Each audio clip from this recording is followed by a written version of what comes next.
യേശുക്രിസ്തുവിന്റെ പരിശുദ്ധമായ നാമത്തിൽ എല്ലാ പ്രിയപ്പെട്ടവർക്കും മോർണിംഗ് ഡ്യൂവിന്റെ പുതിയൊരു പ്രഭാത വചന ധ്യാനത്തിലേക്ക് സ്വാഗതം. കഴിഞ്ഞ ദിവസങ്ങളിലെ ആത്മീക വചനചിന്ത നമ്മുടെ ഓരോരുത്തരുടെയും ജീവിതത്തിൽ വളരെ അനുഗ്രഹപ്രദമായി തീർന്നു എന്ന് ഞാൻ വിശ്വസിക്കുന്നു, മനസ്സിലാക്കുന്നു. പ്രത്യേകിച്ച് നമ്മൾ ഈ ദിവസങ്ങൾ ചിന്തിക്കുന്നത് എഫീസ്യർ ലേഖനം 5-ാം അധ്യായം അതിൻ്റെ 8-9 വാക്യങ്ങളായിരുന്നല്ലോ. മുമ്പേ നിങ്ങൾ ഇരുളായിരുന്നു, ഇപ്പോഴോ കർത്താവിൽ വെളിച്ചമാകുന്നു. കർത്താവിന് പ്രസാദമായത് എന്തെന്ന് പരിശോധിച്ചുകൊണ്ട് വെളിച്ചത്തിലുള്ളവരായി നടന്നുകൊള്ളുവിൻ. നമ്മളോടുള്ള ദൈവത്തിന്റെ വളരെ കാലിക പ്രസക്തമായ സന്ദേശം എന്ന് പറയുന്നത് നമ്മൾ വെളിച്ചത്തിനുള്ളവരായി നടന്നുകൊള്ളുവീൻ എന്നുള്ളതാണ്. എന്നാൽ അങ്ങനെ നമ്മൾ നടക്കുമ്പോൾ അഥവാ നമ്മൾ ജീവിക്കുമ്പോൾ നമ്മളുടെ പ്രയോറിറ്റി, നമ്മുടെ മുൻഗണന എന്താണ് എന്നുള്ളത് ഇവിടെ പറയുന്നുണ്ട്. കർത്താവിന് പ്രസാദമായത് എന്തെന്ന് പരിശോധിച്ചുകൊണ്ട് വെളിച്ചത്തിലുള്ളവരായി നടന്നുകൊള്ളുവിൻ. ഏതൊരു വിഷയമാണെങ്കിലും നമ്മൾ പരിശോധിക്കണം, ഇത് ദൈവത്തിന് ഇഷ്ടമാകുമോ? ദൈവത്തിന് ഇഷ്ടമാകുമോ എന്നുള്ളത് നമ്മൾ അറിയുന്നത് ദൈവവചനത്തിന്റെ ആ അറിവിനാലാണ്, ദൈവവചനം പരിശോധിക്കുമ്പോഴാണ്. അതുകൊണ്ടാണ് ഓരോ പ്രിയപ്പെട്ടവരും എല്ലാ ദിവസവും ദൈവവചനം വായിക്കണമെന്ന് പറയുന്നത്.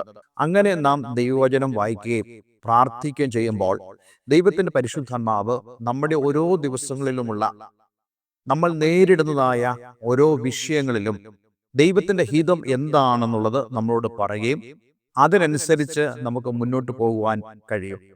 നമ്മൾ വിശുദ്ധ ബൈബിൾ വായിക്കുന്നതായ അനേക ഭക്തന്മാരും അങ്ങനെയാണ് അവർ ജീവിച്ചത്. അവർ ദൈവത്തോടുള്ള ബന്ധത്തിൽ, പ്രാർത്ഥനയിൽ അവർ നിലനിന്നു. യഹൂദന്മാരായ ആളുകൾക്ക് അവർക്ക് ലഭിച്ചതായ തോറ, ന്യായപ്രമാണം, പുസ്തകങ്ങൾ അവരെ അതിനായി വളരെ സഹായിച്ചു. അതേപോലെ തന്നെ എഴുതപ്പെട്ടതായ പുസ്തകങ്ങൾ, പ്രവാചക പുസ്തകങ്ങൾ, ഇതെല്ലാം എല്ലാവരെയും സ്വാധീനിച്ചിട്ടുണ്ട്. നമ്മുടെ കർത്താവ് യേശുക്രിസ്തു ഈ ഭൂമിയിലായിരുന്നപ്പോൾ താൻ എപ്പോഴും ചെയ്തത് ന്യായപ്രമാണം എടുത്ത് വായിക്കുകയായിരുന്നു. അവൻ ന്യായപ്രമാണത്തിന്റെയും പ്രവാചകന്മാരിലൂടെയും പറഞ്ഞതായ കാര്യങ്ങളെ വിശദമായി വായിക്കുകയും അതിനനുസരിച്ച് തൻ്റെ ശിഷ്യന്മാരെയും കടന്നു വന്ന പുരുഷാരത്തെയും ഉപദേശിക്കുകയും ചെയ്തുവെന്ന് നമുക്ക് കാണുവാൻ കഴിയുന്നുണ്ട്. ഇതിനെല്ലാം പ്രധാനപ്പെട്ട ഉദ്ദേശം ദൈവത്തിന്റെ ഹിതം മനസ്സിലാക്കുക എന്നുള്ളതാണ്. കേവലം ബൈബിൾ വായന മാത്രമല്ല ദൈവഹിതം നമുക്ക് മനസ്സിലാക്കുവാൻ സഹായിക്കുന്നത്. നമ്മളുടെ വ്യക്തിപരമായ പ്രാർത്ഥനയും അതേപോലെ തന്നെ സഭയായിട്ടുള്ള കൂട്ടായ്മയും നമുക്ക് ദൈവഹിതം മനസ്സിലാക്കാൻ കഴിയുന്ന ഏറ്റവും നല്ലതായ മാധ്യമങ്ങളാണെന്നും നമ്മൾ മറന്നുപോകരുത്. ഇനി അപ്രകാരം നമ്മൾ ജീവിച്ചുകൊണ്ടാൽ നമ്മൾ മനസ്സിലാക്കേണ്ട വളരെ പ്രധാനപ്പെട്ടതായ ഒരു ചിന്ത അപ്പോസ്തലൻ പൗലോസ് ഇവിടെ പറയുന്നുണ്ട്. വെളിച്ചത്തിന്റെ ഫലം എന്താണ് എന്നുള്ളതാണ്. വെളിച്ചത്തിന്റെ ഫലം എന്ന് ഇവിടെ ഉദ്ദേശിക്കുന്നത് ഇരുളിൽ നിന്നും വിടുവിക്കപ്പെട്ട്, കഴിഞ്ഞ ദിവസം നമ്മൾ ചിന്തിച്ചല്ലോ, നമ്മൾ ഇരുളായിരുന്നു, പക്ഷേ കർത്താവ് യേശുക്രിസ്തുവിലൂടെ നമ്മളിൽ വെളിച്ചം വന്നു. ആ വെളിച്ചത്തിൽ നമ്മൾ നടക്കണം. നമ്മൾ തന്നെ വെളിച്ചമായി തീരുന്നു. അങ്ങനെ ആ വെളിച്ചം നമ്മളിൽ കടന്നു വരുമ്പോൾ, അല്ലെങ്കിൽ ആ വെളിച്ചത്തിൽ നമ്മൾ നടക്കുമ്പോൾ അതിനൊരു ഫലമുണ്ട്. ആ ഫലം ഇവിടെ വളരെ വ്യക്തമായി എഴുതിയിരിക്കുന്നു. സകല സൽഗുണവും നീതിയും സത്യവുമല്ലോ വെളിച്ചത്തിന്റെ ഫലം എന്ന് പറയുന്നത്. വെളിച്ചത്തിന് ധാരാളം ഫലങ്ങൾ നമുക്ക് കാണുവാൻ കഴിയുന്നുണ്ടെങ്കിലും ഇവിടെ അപ്പോസ്തലൻ പൗലോസ് ഫോക്കസ് ചെയ്യുന്ന 3 പ്രധാനപ്പെട്ട ഫലങ്ങൾ: സകല സൽഗുണവും നീതിയും സത്യവുമല്ലോ വെളിച്ചത്തിന്റെ ഫലം. അങ്ങനെയാണെങ്കിൽ വെളിച്ചമായിരിക്കുന്ന ആളുകൾ, വെളിച്ചത്തിൽ നടക്കുന്നവരായ ആളുകളിൽ ഈ ഫലങ്ങൾ ഉണ്ടെങ്കിൽ മാത്രമേ അവർ വെളിച്ചത്തിൽ നടക്കുന്നുവെന്ന് നമുക്ക് പറയുവാൻ കഴിയുള്ളൂ. കർത്താവ് യേശുക്രിസ്തു പറഞ്ഞ വളരെ പ്രസിദ്ധമായ ഒരു വാചകമുണ്ട്. യേശു പറഞ്ഞു, വൃക്ഷത്തെ നമുക്ക് ഫലം കൊണ്ട് തിരിച്ചറിയാം. ഒരു വ്യക്തിയിൽ ഈ ഫലങ്ങൾ ഉണ്ടെങ്കിൽ, സകല സൽഗുണവും നീതിയും സത്യവും വ്യക്തിയിൽ ഉണ്ടെങ്കിൽ നമുക്ക് ഉറപ്പോടെ പറയാൻ സാധിക്കും ആ വ്യക്തി വെളിച്ചത്തിൽ നടക്കുന്ന വ്യക്തിയാണെന്നുള്ളത്. ഒരു പ്രസംഗിക്കുന്ന ആളെ നമ്മൾ മനസ്സിലാക്കുന്നത് അദ്ദേഹത്തിന്റെ പ്രസംഗം കൊണ്ടല്ല, മറിച്ച് അയാളെ വ്യക്തിപരമായി നമ്മൾ മനസ്സിലാക്കുന്നത് അയാളുടെ സൽഗുണങ്ങൾ, നീതിയും സത്യവും, ഇതെല്ലാമാണ് ആ വ്യക്തി എപ്രകാരമാണ് അവൻ നടക്കുന്നത്, അവന്റെ ജീവിതം എപ്രകാരമാണ്, അവൻ വെളിച്ചത്തിലാണോ അല്ലയോ എന്ന് നമുക്ക് മനസ്സിലാക്കുവാൻ സാധിക്കും. അപ്പോൾ ഇവിടെ പറഞ്ഞിരിക്കുന്ന കാര്യങ്ങൾ ഒന്ന് നമ്മൾ ചിന്തിക്കുകയാണ്. സകല സൽഗുണവും. എന്താണ് സകല സൽഗുണം എന്ന് പറയുന്നത്? വാസ്തവത്തിൽ ഇവിടെ അപ്പോസ്തലനായ പൗലോസ് സൂചിപ്പിക്കുന്നത് ആത്മാവിന്റെ ഫലങ്ങളെയാണ്. അതായത് ഒരു വ്യക്തി ആത്മാവിനാൽ നയിക്കപ്പെടുമ്പോൾ, ദൈവത്തിന്റെ പരിശുദ്ധാത്മാവിനാൽ നയിക്കപ്പെടുമ്പോൾ അവനിൽ ഉളവാകുന്നതായ ആത്മാവിന്റെ ഫലങ്ങൾ, അതിനെക്കുറിച്ച് നമുക്ക് ഗലാത്യ ലേഖനത്തിൽ വായിക്കാൻ കഴിയുന്നുണ്ട്. ഗലാത്യ ലേഖനം 5-ാം അധ്യായം 22-ാമത്തെ വാക്യം, ആത്മാവിന്റെ ഫലമോ സ്നേഹം, സന്തോഷം, സമാധാനം, ദീർഘക്ഷമ, ദയ, പരോപകാരം, വിശ്വസ്തത, സൗമ്യത, ഇന്ദ്രിയജയം തുടങ്ങിയതായ കാര്യങ്ങളെയാണ് നമുക്ക് ആത്മാവിന്റെ ഫലമായി കാണുവാൻ കഴിയുന്നത്. അതായത് ഒരു വ്യക്തി ദൈവത്തിന്റെ ആത്മാവാണ് അവനെ നയിക്കുന്നതെങ്കിൽ ഈ എല്ലാ ഫലവും അവന്റെ ഉള്ളിലുണ്ടാകും. മറ്റൊരു രീതിയിൽ നമ്മൾ ചിന്തിച്ചാൽ നമ്മൾ പറയുകയാണ്, അദ്ദേഹത്തിന്റെ ഉള്ളിൽ സ്നേഹമുണ്ട്, സന്തോഷമുണ്ട്, സമാധാനമുണ്ട്, പക്ഷെ ഞാൻ അദ്ദേഹത്തിൽ ദീർഘക്ഷമ, ദയ, പരോപകാരം, വിശ്വസ്തയും സൗമ്യതയും ഇന്ദ്രിയജയം ഒന്നും കാണുന്നില്ല എന്ന് നമ്മൾ കണ്ടാൽ മനസ്സിലാക്കിക്കോണം, ആ വ്യക്തിയിൽ ദൈവത്തിന്റെ ആത്മാവ് ഇല്ല. ഞാൻ ഈ പറയുന്നതിൽ നിങ്ങൾ എന്നോട് ക്ഷമിക്കണം. ഇതാണ് വചനത്തിന്റെ സത്യം എന്ന് പറയുന്നത്. സത്യത്തിൽ നടക്കുക എന്നൊക്കെ പറയുമ്പോൾ ഇതൊക്കെയാണ് അതിന്റെ അർത്ഥം. നമ്മൾ ഈ ഫലങ്ങളെല്ലാം ഉള്ളവരായി തീർന്നെങ്കിൽ മാത്രമേ ഒരു വ്യക്തി ആത്മാവിനാൽ നയിക്കപ്പെടുന്നു എന്ന് നമുക്ക് പറയുവാൻ സാധിക്കുകയുള്ളൂ. ചിലപ്പോഴൊക്കെ നമുക്ക് അതിശയം തോന്നും. ആളിന്റെ സ്വഭാവം വളരെ വിപരീതമാണ്. ആ വ്യക്തി അതേസമയം തന്നെ അന്യഭാഷ പറയുകയും ചെയ്യുന്നു. ആ വ്യക്തി രോഗശാന്തിയുടെ വരവും കൃപാവരങ്ങളും ഡെമോൺസ്ട്രേറ്റ് ചെയ്യുന്നു. വളരെ വ്യക്തമായി വിശുദ്ധ വേദപുസ്തകം അതിനെക്കുറിച്ച് പറയുന്നുണ്ട്. ദൈവം തന്റെ ദാനങ്ങളെക്കുറിച്ച് അനുതപിക്കുന്നില്ല എന്ന് പറയുന്നുണ്ട്. കാരണം ദൈവം അത് കൊടുത്തത് പൊതുപ്രയോജനത്തിനാണ്, സഭയുടെ ആത്മീയ വർധനവിനാണ്. പക്ഷെ അത് അനുഭവിക്കുന്ന നമ്മൾ ഓരോരുത്തരും വിവേചിച്ച് അറിയേണ്ട ഒരു കാര്യമുണ്ട്. ആ വ്യക്തി ഇപ്പോൾ ആത്മാവിനാലാണോ നയിക്കപ്പെടുന്നത്? കൃപാവരങ്ങൾ ഒരു വ്യക്തിയിൽ ജ്വലിക്കപ്പെടാം, അതേസമയം തന്നെ ആ വ്യക്തിയുടേതായ വാക്കുകൾ കൊണ്ട് അനേകർ ബന്ധിക്കപ്പെടുവാനും ഇടയായിത്തീരും. അതുകൊണ്ടാണ് നമ്മൾ ആളുകളെ വിവേചിച്ച് അറിയേണ്ടത് ആവശ്യമാണെന്ന് പറയുന്നത്.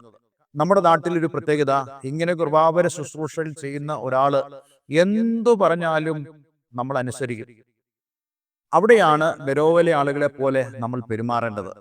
വചനത്തിൽ പറയുന്നത് പോലാണോ ഇദ്ദേഹം പറയുന്നത്? അദ്ദേഹത്തിന്റെ ജീവിതം വചനത്തിന് അനുസൃതമാണോ എന്ന് നമ്മൾ പരിശോധിക്കണം. പരിശോധിച്ച് മാത്രമേ ഒരാളുടെ വരം മാത്രമല്ല, അദ്ദേഹത്തിന്റെ ജീവിതവും കൂടെ നമ്മൾ വചനത്തിന്റെ വെളിച്ചത്തിൽ മനസ്സിലാക്കണം. നമ്മൾ ഇവിടെ തന്നെ പറയുന്നതായ കാര്യമുണ്ട്, സകല സൽഗുണവും നീതിയും സത്യവും. ഈ സത്യത്തെക്കുറിച്ച് പറയുന്നതായ സമയത്ത് ഞാൻ കുറച്ചുകൂടെ കാര്യങ്ങൾ നിങ്ങളോട് പറയാം. അടുത്തതായിട്ട് നമുക്ക് കാണുവാൻ കഴിയുന്നത് നീതി എന്നുള്ളതായ വിഷയമാണ്. എന്താണ് നീതി എന്ന് പറയുന്നത്? ദൈവത്തിന് മുമ്പാകെ അവന്റെ വചനത്താൽ നമ്മൾ റൈറ്റായി, ശരിയായി മാറുമ്പോൾ ദൈവത്തിന് നീതി സ്വാഭാവികമായി നമുക്കുണ്ടാകും. പിതാവായി ദൈവത്തിന് മുമ്പാകെ നമ്മൾ ആരും റൈറ്റ് അല്ല, നമ്മൾ ആരും നന്നായിട്ട് നിൽക്കുന്ന ആളുകളല്ല, നമ്മളെല്ലാം നീതിമാന്മാരല്ല, നമ്മളെല്ലാവരും അശുദ്ധരാണ്, നമ്മളെല്ലാവരും പാപികളാണ്. ഒരിക്കലും നമ്മുടെ നീതിയെ നമുക്ക് നമ്മുടെ പ്രവൃത്തികളിലൂടെ ദൈവത്തിനു മുമ്പാകെ വെളിപ്പെടുത്താൻ കഴിയത്തില്ല. അതുകൊണ്ടാണ് കർത്താവ് യേശു ക്രിസ്തുവിനെ നമുക്ക് പകരമായി നമ്മുടെ നീതിയാക്കി ദൈവം മാറ്റി. അതുകൊണ്ടാണ് യേശു ക്രിസ്തുവിന്റെ ആ പ്രവൃത്തികൾ മാത്രമേ ദൈവം നമ്മളിൽ നീതി കണക്കിടുവാൻ ഉപയോഗിക്കത്തുള്ളൂ. അബ്രഹാം ദൈവത്തിൽ വിശ്വസിച്ചു, ദൈവം അത് അവന് നീതിയായി കണക്കിട്ടു എന്ന് നമ്മൾ വായിക്കുന്നുണ്ട്. അതേപോലെ തന്നെ ഇന്ന് ഈ ഭൂമിയിൽ നമ്മൾ കർത്താവായി യേശു ക്രിസ്തുവിൽ വിശ്വസിച്ചെങ്കിൽ മാത്രമേ നമുക്ക് ദൈവം തന്റെ നീതി കണക്കിടുകയുള്ളൂ. ധാരാളം വാക്യങ്ങൾ ഈ നീതി സംബന്ധിച്ച് പറയുവാനുണ്ട്. മത്തായിയുടെ സുവിശേഷം 5-ാം അധ്യായം 6-ാം വാക്യത്തിൽ യേശു പറഞ്ഞു, നീതിക്ക് വിശന്ന് ദാഹിക്കുന്നവർ ഭാഗ്യവാന്മാർ, അവർക്ക് തൃപ്തി വരും. ദൈവത്തിന് മുമ്പാകെ നീതിക്ക് അർഹതയുള്ളവരായി, നീതിക്കായി വിശക്കുന്നവർക്ക് ദൈവം നീതി കൊടുക്കുമെന്നുള്ളതായ ഗിരിപ്രഭാഷണത്തിലെ ശ്രേഷ്ഠമേറിയ ഒരു വാക്യത്വം ഇവിടെ കർത്താവ് യേശു ക്രിസ്തു നൽകുകയാണ്. റോമാലേഖനം 6-ാം അധ്യായം 18-ാം വാക്യത്തിൽ അപ്പോസ്തലനായ പൗലോസ് പറയുന്നുണ്ട്, ഹൃദയപൂർവ്വം അനുസരിച്ച് പാപത്തിൽ നിന്ന് സ്വാതന്ത്ര്യം ലഭിച്ച് നീതിക്ക് ദാസന്മാരായി തീർന്നതുകൊണ്ട് ദൈവത്തിന് സ്തോത്രം. നമ്മൾ നീതിക്ക് ദാസന്മാരായി തീരണം. അതായത് നമ്മൾ പാപത്തിൽ നിന്നും സ്വാതന്ത്ര്യം ലഭിച്ച്, അതും യേശുക്രിസ്തുവിന്റെ പ്രവൃത്തിയിലാണല്ലോ നമുക്ക് പാപത്തിൽ നിന്നുള്ള സ്വാതന്ത്ര്യം ലഭിക്കുന്നത്. നമ്മളുടെ യാതൊരു പ്രവൃത്തിയും, നമ്മൾ മലകൾ കയറിയതുകൊണ്ടോ പുണ്യസ്ഥലങ്ങൾ സന്ദർശിച്ചതുകൊണ്ടോ നേർച്ചയിട്ടതുകൊണ്ടോ കാരുണ്യ പ്രവൃത്തി ചെയ്തുകൊണ്ടല്ല നമുക്ക് പാപത്തിൽ നിന്ന് സ്വാതന്ത്ര്യം ലഭിക്കുന്നത്. യേശുക്രിസ്തു നമുക്ക് വേണ്ടി ചെയ്തതായ ആ പ്രവൃത്തി നമ്മൾ വിശ്വസിക്കുമ്പോഴാണ് നമുക്ക് പാപത്തിൽ നിന്ന് സ്വാതന്ത്ര്യം ലഭിക്കുന്നത്.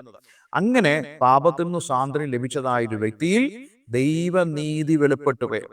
അവന് ദൈവം കൊടുക്കുന്നതായ നന്മകൾ, ദൈവം അവന് കൊടുക്കുന്നതായ പദവി, ദൈവമക്കൾ എന്നുള്ളതായ പദവി, അതുതന്നെയാണ് ദൈവം മനുഷ്യർക്ക് കൊടുക്കുന്നതായ നീതി എന്ന് പറയുന്നത്. അതിനായിട്ട് ദൈവത്തിന് സ്തോത്രം എന്ന് ഇവിടെ അപ്പോസ്തലനായ പൗലോസ് പറയുകയാണ്. കാരണം ആ നീതിയെക്കുറിച്ചുള്ള വില എന്താണെന്നുള്ളത് അപ്പോസ്തലനായ പൗലോസിന് വളരെ വ്യക്തമായി അറിയാമായിരുന്നു. ഒരു വാക്യം കൂടെ ഞാൻ ഇത് സംബന്ധിച്ച് വായിക്കാൻ ആഗ്രഹിക്കുന്നു. 2 കൊരിന്ത്യർ 5-ാം അധ്യായം 21-ാം വാക്യം. പാപം അറിയാത്തവനെ നാം അവനിൽ ദൈവത്തിന് നീതിയാകേണ്ടതിന് അവൻ നമുക്ക് വേണ്ടി പാപം ആക്കി. എന്താണ് ഈ വാക്യം പറയുന്നത്? പാപം അറിയാത്തവൻ, യേശുക്രിസ്തു പാപം അറിയാത്തവനാണ്, അവൻ അറിഞ്ഞിട്ടില്ല. പക്ഷേ പാപമുള്ളതായ നമുക്ക് വേണ്ടി നാം അവനിൽ ദൈവത്തിന്റെ നീതിയാകേണ്ടതിന്, അതായത് നമ്മൾ ദൈവത്തിന്റെ നീതിയാകേണ്ടതിന് അവൻ നമുക്ക് വേണ്ടി പാപം ആക്കി. നോക്കണേ, യേശു നമുക്ക് വേണ്ടി പാപമായത് അല്ലെങ്കിൽ പാപമാക്കപ്പെട്ടത് ഞാൻ ദൈവത്തിന്റെ നീതിക്ക് അർഹനായി തീരാൻ വേണ്ടിയാണ്.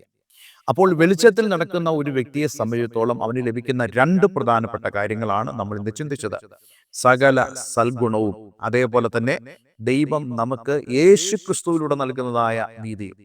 ഇതിന് യോഗ്യരായ ആളുകൾക്കായി ഞാൻ ദൈവത്തിന് സ്തോത്രം ചെയ്യുന്നു. എന്നെ കേൾക്കുന്ന ആരെങ്കിലും ഇപ്രകാരമുള്ള ആ നീതിക്ക് അർഹരായിട്ടില്ലെങ്കിൽ, ഈ സൽഗുണങ്ങൾ പ്രാപിക്കാൻ കഴിഞ്ഞിട്ടില്ലെങ്കിൽ, നിങ്ങൾക്കും അത് പ്രാപിക്കാൻ സാധിക്കും എന്നുള്ള വളരെ സന്തോഷ വാർത്ത ഇന്ന് ഞാൻ അറിയിക്കട്ടെ. ഒരു നിമിഷം നമുക്ക് ദൈവസന്നിധിയിൽ പ്രാർത്ഥിക്കാം. സ്വർഗ്ഗീയ പിതാവേ, ഇന്ന് ഞങ്ങളെ കേൾപ്പിച്ച വളരെ മനോഹരമായ സന്ദേശത്തിനായി സ്തോത്രം.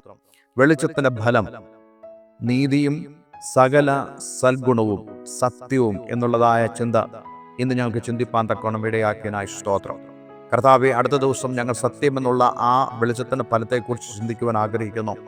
എന്നാൽ കർത്താവെ, ഈ പ്രസ്താവിക്കപ്പെട്ട സകല സൽഗുണവും അതേപോലെ തന്നെ നീതിക്കും യോഗ്യമല്ലാതായി തീരുന്ന ആളുകളെ ഓർത്ത് ഞങ്ങൾ പ്രാർത്ഥിക്കുന്നു. അവർ ഇന്ന് ഈ വചനം കേൾക്കുമ്പോൾ ഈ സൽഗുണവും നീതിയും സത്യവും പ്രാപിക്കുവാൻ അവർ യോഗ്യന്മാരായി തീരുവാൻ, ദൈവത്താലുള്ള നീതി അവർ അവകാശമാക്കുവാനും നീ അവരെ സഹായിക്കണമേ. എല്ലാ നല്ല വചനങ്ങൾക്കായി നന്ദി പറയുന്നു. പ്രാർത്ഥന കേട്ടതിനാൽ നന്ദി, യേശുക്രിസ്തുവിൻ നാമത്തിൽ തന്നെ. ആമേൻ, ആമേൻ.